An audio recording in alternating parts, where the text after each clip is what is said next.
Cadbury, नाम सुनते ही मुंह में चॉकलेट का स्वाद आ जाता है ना।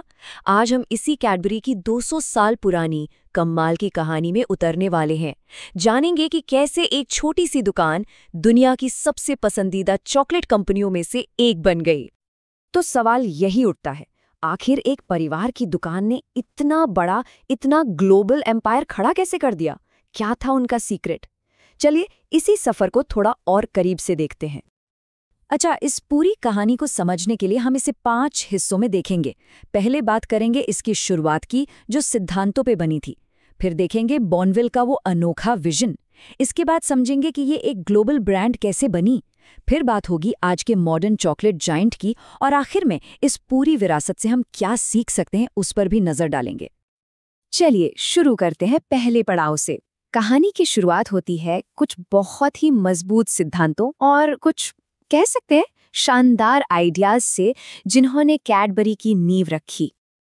जरा इस सफर की रफ्तार देखिए। 1824 में जॉन कैडबरी ने एक छोटी सी दुकान खोली। फिर करीब 40 साल बाद 1866 में उनके बेटों ने प्योर कोको बनाने की एक नई तकनीक अपनाई। ये एक बड़ा कदम था।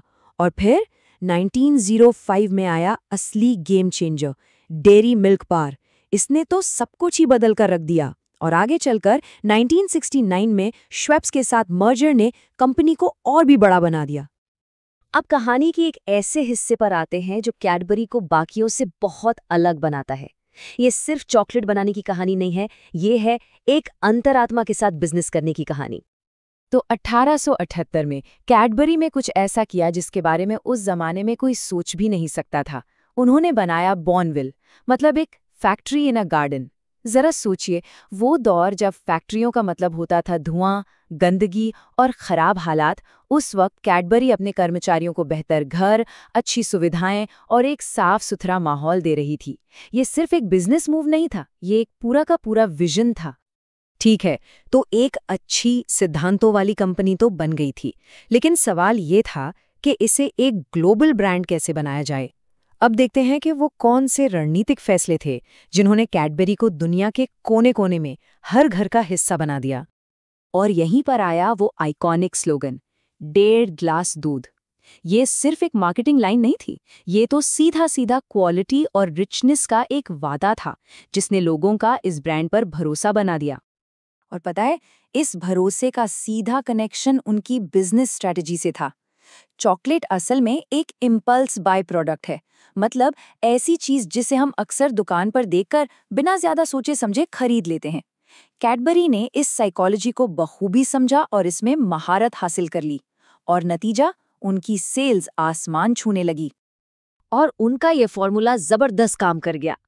देखते ही देखते कैडबरी सिर्फ ब्रिटेन की नहीं रही, ये 150 से ज्यादा देशों में फैल गई और लोगों की फेवरेट बन गई, खासतौर पर भारत, ऑस्ट्रेलिया और दक्षिण अफ्रीका जैसे बड़े बाजारों में।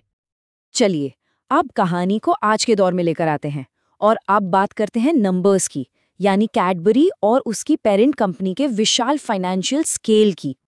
तो इसके अधिग्रहण से ठीक पहले साल 2008 की बात है। कैडबरी अकेले ही करीब 5.4 बिलियन पाउंड का रेवेन्यू बना रही थी। ये अपने आप में एक बहुत बहुत बड़ी रकम है। और इसी वैल्यू की वजह से 2010 में क्राफ्ट फूड्स ने कैडबरी को खरीदने के लिए पता है कितनी कीमत चुकाई? 11.5 बिलियन पाउंड। ये आंकड़ा ही बताता है कि कैडबरी ने कितनी मजबूत ब्रांड वैल्यू बनाई थी। और आज की तारीख में कैडबरी मॉन्डेलेज इंटरनेशनल का एक बहुत ही अहम हिस्सा है। ये एक ऐसा विशाल ग्रुप है जिसका सिर्फ 2023 का टोटल नेट रेवेन्यू था $36 बिलियन। इससे आप अंदाजा लगा सकते हैं कि ये कहानी आज कितने बड़े स्केल पर पहुंच चुकी है। तो इस पूरी लंबी और कामयाब कहानी से हमें क्या सीखने को मिलता है? चलिए इस पूरी विरासत को कुछ जरूरी लेसन्स में समेटते हैं। कह सकते हैं ये है कैडबरी का सक्सेस ब्लूप्रिंट। तो क्या है कैडबरी की सफलता का राज? ये 4 बातें सब कुछ बता देती हैं। नंबर 1, क्वालिटी पर फोकस, शुरू से ही बेस्ट इंग्रेडिएंट्स का इस्तेमाल। नंबर 2, सिर्फ प्रोडक्ट नहीं, एक पर्पस के साथ ब्रांड बनाना, जैसा बॉर्नविल मॉडल में दिखा। नंबर 3, हिम्मत के साथ आगे बढ़ना और ग्लोबल मार्केट में विस्तार करना। और चौथा और सबसे जरूरी, समय के साथ बदलना, पार्टनरशिप्स के जरिए हो या नए अधिग्रहण के जरिए, हमेशा आगे बढ़ते रहना। और ऐसा नहीं है कि ये सब बातें अब पुरानी हो गई हैं, ये विरासत आज भी जिंदा है। मॉन्डेलेस का हिस्सा होने के बावजूद कंपनी अपनी सामाजिक जिम्मेदारी को निभा रही है, जैसे कि कम आय वाले कोको किसानों की मदद के लिए 45 मिलियन पाउंड का निवेश करना। ये उसी बॉर्नविल विजन का आज का रूप है। तो आखिर में एक सवाल पर आकर रुकते हैं। 200 साल के बाद वो क्या चीज़ है जो किसी ब्रांड को सच में हमेशा के लिए टिकाऊ बना देती है? क्या ये सिर्फ एक अच्छा प्रोडक्ट है, या फिर ये क्वालिटी, एक नेक मकसद, दूर की सोच और समय के साथ बदलने की क्षमता, इन सब का एक मिश्रण है?